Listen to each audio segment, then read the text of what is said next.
बिस्मिल्लाहिर्रहमानिर्रहीम, अस्सलाम वालेकुम। मैं असदुल्ला खान हूँ। आज पीटीआई के लिए अदालतों से अच्छा और पीएमएलएन के लिए अदालतों से एक बुरा दिन है। वो फैसले और इलेक्शन कमीशन के लिए भी बुरा दिन है, क्योंकि इलेक्शन कमीशन के फैसले जो हैं वो रिवर्स हो रहे हैं। जब आप कोई फैसला करते हैं, कोई नतीजा जारी करते हैं और अदालत से अगर उसके बरक्स फैसला आ जाए तो ये जाहिर करता है कि आपकी कारकर्दगी दुरुस्त नहीं है। तो ये इलेक्शन कमीशन की कारकर्दगी पर भी एक बड़ा सवालिया निशान लगा है। आज जो पीटीआई के जीते हुए लोग जिन्होंने असेंबलियों के अंदर जाकर अपने हल्फ उठा लिए थे, उनके रिजल्ट्स को जिस बेरहमी के साथ तब्दील किया गया था और जिस ढिठाई के साथ तब्दील करके उनके मुस्तरद वोटों की तादाद बढ़ाकर ज़्यादा कर दी गई थी और पीएमएलएन के लोगों को, हारे हुओं को जिता दिया गया था और पीटीआई के हल्फ उठाए हुए लोगों को असेंबली से बाहर निकाल दिया गया था, आज उनके हक में अदालतों से फैसले आए हैं। 3 बड़े फैसले हुए हैं। एक NA 81 गुजरांवाला है, एक NA 154 लोधरा है और एक PP 133 ननकाना है। यानी 2 कौमी असम्बली के हल्के और एक सूबाई असम्बली का हल्का। ये जो सूबाई असम्बली का हल्का PP 133 है ननकाना का, यहाँ पर मोहम्मद आतिफ पीटीआई के जीते थे। और अगर आप ये फॉर्म 47 देखें तो इसके मुताबिक राना मोहम्मद अरशद ने 42,000 वोट लिए थे और मोहम्मद आतिफ ने 45,600 वोट लिए थे पीटीआई के। और यहाँ पर मुस्तरद वोटों की तादाद 3,345 थी। और असम्बली में जाकर मोहम्मद आतिफ ने हल्फ भी उठा लिया। जब हल्फ उठा लिया तो उसके बाद फिर ख्याल आया कि नहीं, राना अरशद का जीतना बड़ा ज़रूरी है। तो फिर मुस्तरद वोटों की तादाद बढ़ाकर यहाँ पर की गई 5,465 और मोहम्मद आतिफ जो हैं उनके वोट कम करके 41,000 कर दिए गए और राना अरशद के बढ़ाकर 44,323 कर दिए गए। तो यूं गेम डाल के जो है वो इनको राना अरशद को जीता हुआ करार दे दिया गया और इन्होंने जाके हल्फ भी उठा लिया। लेकिन आज अदालत से फैसला आया है कि जनाब ऐसा नहीं हो सकता, ये मुमकिन नहीं है। ऐसे इलेक्शन कमीशन हल्फ उठाए हुए लोगों को कैसे तब्दील कर सकता है, उनके नतीजे कैसे तब्दील कर सकता है। तो इलेक्शन कमीशन के उस फैसले को वापस कर दिया गया। इसी तरह से लोधरा में भी अब्दुर्रहमान कांजू साहब ने बड़ा जल्दी जाके हल्फ उठा लिया था कौमी असम्बली में। अब्दुर्रहमान कांजू साहब जिन्होंने 1,28,000 वोट लिए थे, राना मोहम्मद फराज नून नौजवान थे और मैंने आपको इनकी जीत की पेशगोई पहले ही की थी लोधरा में और मैंने बताया था ये जीत जाएंगे। और राना फराज नून जो है इन्होंने 1,34,937 वोट लिए थे, लेकिन और यहाँ पर मुस्तरद वोटों की तादाद 7,803 थी। लेकिन फिर बाद में यहाँ पर मुस्तरद वोटों की तादाद बढ़ाकर 20,800 कर दी गई, तकरीबन 21,000 मुस्तरद वोटों की तादाद कर दी गई। और यूं अब्दुर्रहमान कांजू के 1,27,900 वोट और राना फराज नून के जो हैं वो 1,20,000 वोट कर दिए गए। तो राना फराज के 1,34,900 वोटों को कम करके 1,20,000 कर दिया गया। यानी राना फराज नून के 14,000 वोट, 15,000 वोट ही उड़ा दिए गए और ये सारे वोट उठा के मुस्तरद वोटों में डाल दिए गए। मुस्तरद वोट 7,000 से बढ़ाकर 20,000 कर दिए गए। तो यहाँ कांजू साहब ने जाके फौरन हल्फ उठा लिया था।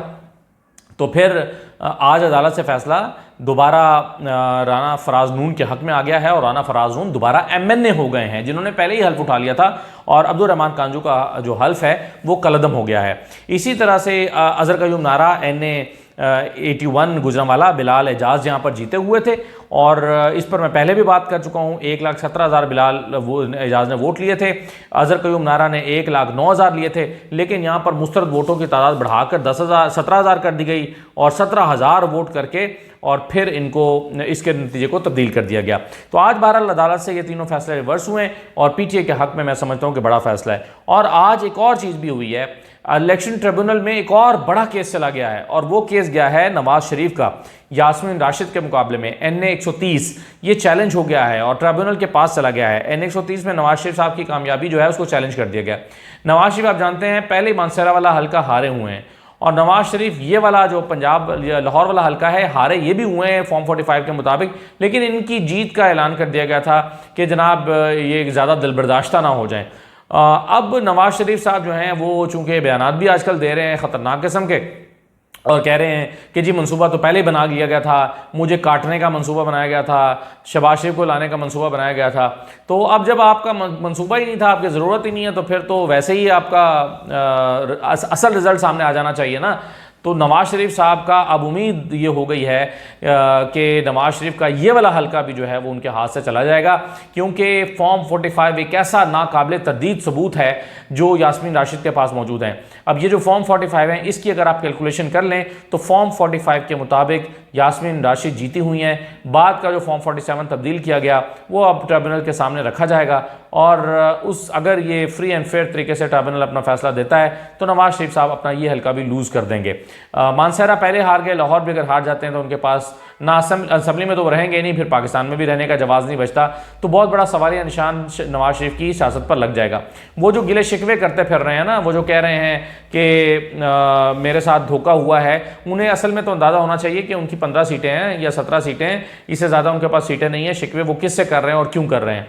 तो बहरहाल नवाज शरीफ साहब की गर्दन पर अब एक तलवार लटक रही है, उनके एक ये वाली सीट भी चले जाने की। तो देखते हैं क्या होगा। इस्लामाबाद के जो तीनों हल्के हैं उन पर भी समाअत का आगाज़ हो गया है ट्राइब्यूनल्स में, और ये भी वो तीनों हल्के हैं जहाँ पर बिल्कुल क्लियर फॉर्म 45 मौजूद हैं। और यहाँ पर भी जिस धांधली के साथ, यानी आप देखें ना, तारिक फजल चौधरी के चेहरे से तो रौनक ही ख़त्म हो गई हुई है। वो तो टीवी टॉक शो में भी बैठते हैं तो कॉन्फिडेंस नहीं है, क्योंकि उनको पता है कि मैं इतने बड़े मार्जिन से हारा हुआ हूँ, तो वो उनके अंदर कॉन्फिडेंस ही नहीं है। ये जो इस्लामाबाद से तीनों जीते हुए लोग हैं, ये असल में तीनों ही जीते हुए नहीं हैं फॉर्म 45 के मुताबिक, और इनके मद्दे मुकाबिल उम्मीदवार अपने पूरे फॉर्म 45 लेके फिर रहे हैं और कॉन्फिडेंस से फिर रहे हैं। उनको लगता है कि जिस दिन भी फैसला आया हमारे हाथ में आएगा। तो ये इस्लामाबाद के हल्के जो हैं ये भी खुल गए हैं, और यहाँ पर भी सूरत हाल जो है वो अब नून लीग के लिए उनके लिए कशीदा या उनके लिए ख़राब होने जा रही है। यहाँ पर भी सूरत हाल। राना सनाउल्लाह साहब ने एक बहुत ही दिलचस्प बात की है। राना सनाउल्लाह साहब जो हैं वो फरमाते हैं कि जनाब अब परफॉर्मेंस देने या कौम को मुश्किलात से निकालने का हमारा कोई वादा नहीं है। राना सनाउल्लाह साहब फरमाते हैं कि आप हमें अगर मैंडेट देते, कौम सादा अक्सरियत देती तो हम, और नवाज शरीफ वज़ीर आज़म बनते तो हमारा वादा था कि हम आपको बहरानों से निकालेंगे। अब हमारा कोई वादा नहीं है। ये बहुत ही दिलचस्प उनका बयान आया है। ज़रा मैं आपको सुनवाना चाहता हूँ कि उन्होंने, राना सनाउल्लाह साहब ने क्या कहा है, सुने ज़रा। अगर नून लीग अवाम से किए हुए वादे जो इलेक्शन में करती रही है वो पूरे ना कर सकी, और कड़वे फैसले जो होंगे उसके नताइज भुगतने के लिए आपकी जमात तैयार है, क्योंकि मलबा तो आपकी जमात पे ही गिरना है। नहीं, अब हमारा कोई वादा नहीं है।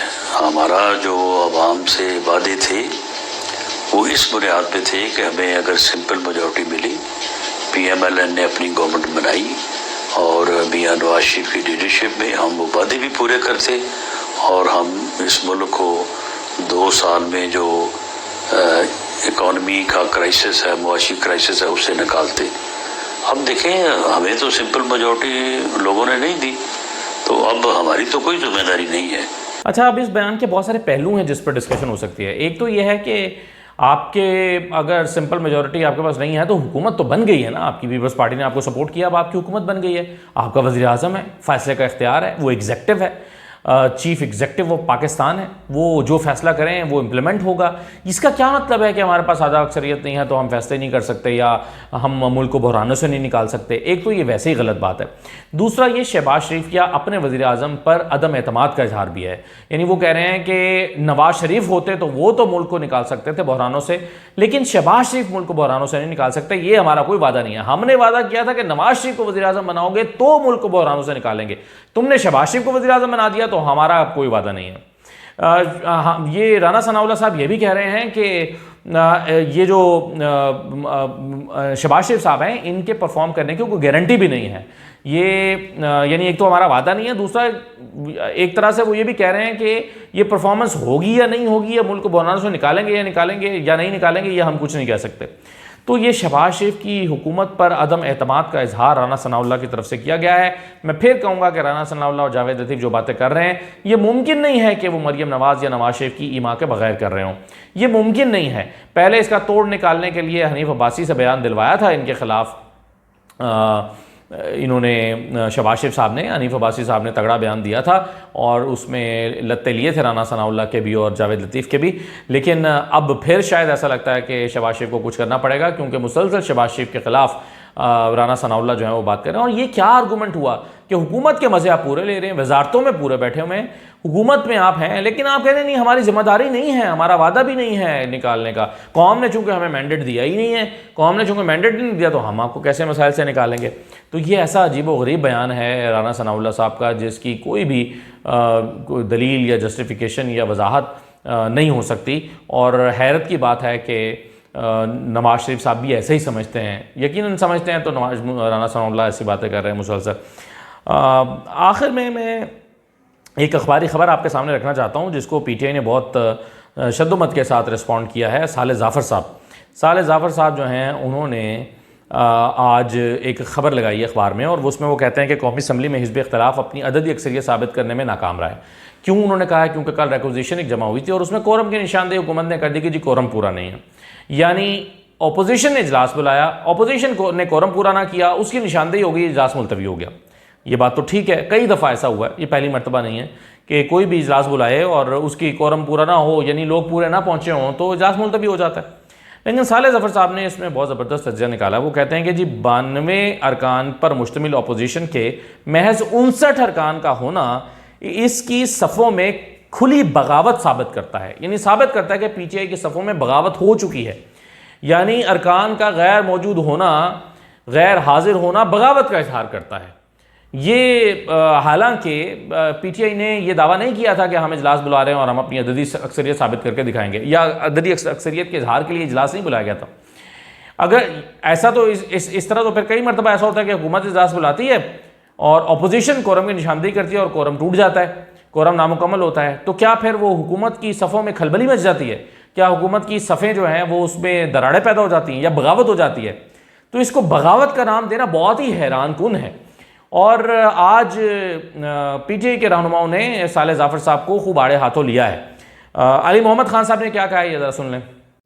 अली मोहम्मद खान साहब, साले ज़ाफ़र साहब ने लिखा है कल जो कोरम नहीं पूरा हुआ था वो तहरीक इंसाफ की सफ़ों में बगावत है, इसी वजह से वो कोरम नहीं पूरा हुआ था। साले ज़ाफ़र साहब से पूछे कि आजकल भी बादल आते हैं, क्या उनको बादलों में मियाँ साहब की तस्वीर नजर आती है? वैसे मियाँ साहब आजकल उदास से हैं, सुने लंदन यात्रा का प्रोग्राम है।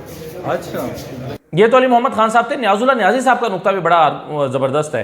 वो कहते हैं कि अगर हमारी सफ़ों में कोई बगावत हो गई है, अगर हमारे पास लोग पूरे नहीं है, तो फिर हमारे सेनेट के जो उम्मीदवार हैं वो कैसे जीत गए? उन्होंने कहा कि ये तो पहले कहा जा रहा था कि इनके लोग टूट चुके हैं, तो फिर सेनेट के उम्मीदवार हमने कैसे जितवा लिए? सुने ज़रा न्याजुल्लाह न्याजी ने क्या कहा।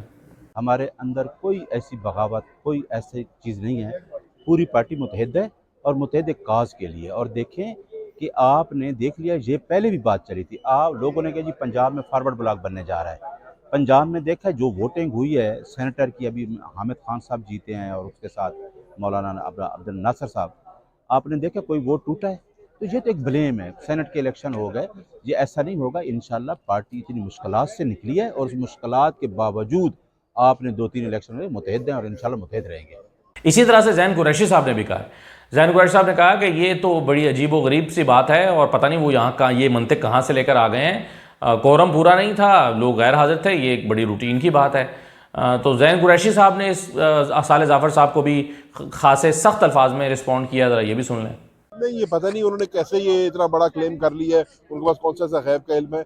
हकीकत ये है कि हमने जो अपोजिशन ने रिक्वेजिशन किया था इजलास, वो हमने 1 पॉइंट एजेंडा पे किया था। वो हमारा था 6 इस्लामाबाद हाई कोर्ट के 6 जजेस का लिखा हुआ खत, हम उसको डिबेट करना चाहते थे तफसील में, उसको एजेंडा पे नहीं डाला गया। हुकूमत ने ज्यादती ये की कि अपोजिशन का कहा इजलास जो है उसको रिक्वेजिशन कर लिया, लेकिन एजेंडा हमें हमारा नहीं दिया। ये मंतिक मेरे लिए भी हैरान कुन है कि साले ज़ाफ़र साहब कैसे ये कह रहे हैं कि अगर अरकान पूरे नहीं हैं, मतलब कोरम का टूटना कोई पहली बात नहीं है, पहली बार नहीं हुआ और ये कोई अनोखी बात भी नहीं है, ये कोई अनहोनी बात भी नहीं है, ये होता रहता है, ये बड़ा एक ऑब्वियस सी चीज़ है, रूटीन की चीज़ है। लेकिन इसमें से ये नुक्ता निकालना कि अब इसमें पीटीआई की सफ़ों में बगावत हो गई है, तो ये बहुत ही हैरान कुन मेरा ख्याल लाइन है जो जंग के सफ़े अव्वल पर ऊपर वाले हिस्से में ख़बर जंग ने लगा दी है। तो शायद जंग को भी ये बहुत ही अच्छी ज़बरदस्त खबर लगी होगी। बहरहाल इजाज़त दीजिए, अल्लाह हाफ़िज़।